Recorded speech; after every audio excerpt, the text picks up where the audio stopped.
Good morning student. आज हम पढ़ेंगे घर्षण। घर्षण होता क्या है?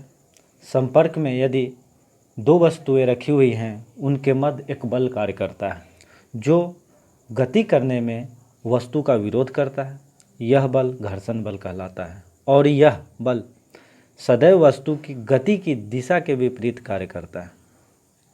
अतः हम कह सकते हैं घर्षण एक संतुलित बल है जो वस्तु के गति के विपरीत दिशा में कार्य करती है और उस गति को संतुलित करने में सहायता करती है।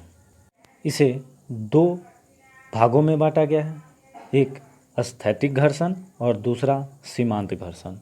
स्थैतिक घर्षण वह घर्षण है जो किसी वस्तु के ऊपर आरोपित बल के कारण कोई विस्थापन उत्पन्न न हो, उस अवस्था में घर्षण स्थैतिक घर्षण कहलाता है।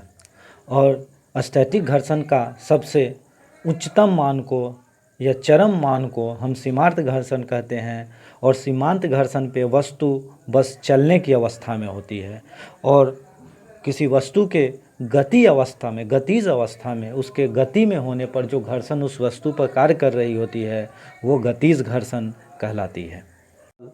अनुकर्मानुपाती होता है अभिलंब प्रतिक्रिया के, अर्थात F घर्षण बल अनुकर्मानुपाती होगा, डायरेक्टली प्रोपोर्शनल होगा अभिलंब प्रतिक्रिया R के बराबर, जिसे हम कह सकते हैं कि घर्षण बल तथा अभिलंब प्रतिक्रिया का अनुपात एक स्थिरांक होता है जिसे हम घर्षण गुणांक म्यू के नाम से भी जानते हैं, अर्थात इसे म्यू से प्रदर्शित करते हैं। स्थैतिक घर्षण गुणांक को हम म्यू एस से तथा गतिज घर्षण को म्यू क्यू से डिनोट करते हैं। घर्षण कोण।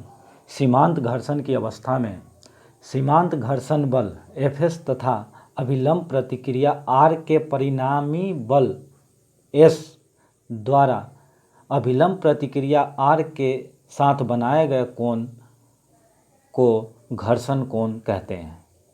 चित्र के अनुसार अगर घर्षण कोण थीटा एस हो तो tan theta S equal to F S by R, और हमने अभी पढ़ा है F S equal to mu S into R होता है।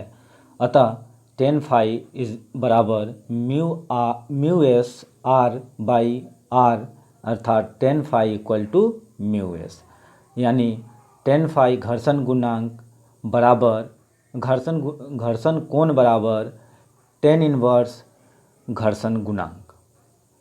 और यही घर्षण गुणांक तथा घर्षण कोण के बीच का संबंध है।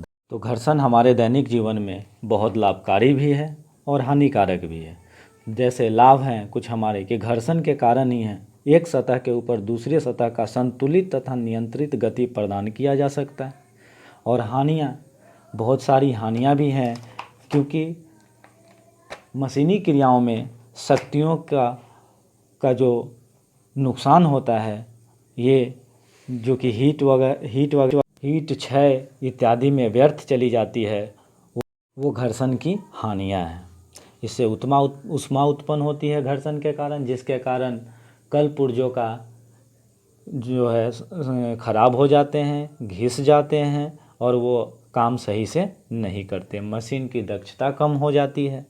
तो घर्षण को कम भी किया जा सकता है। घर्षण को कम करने के लिए हम स्नेहक का उपयोग करते हैं।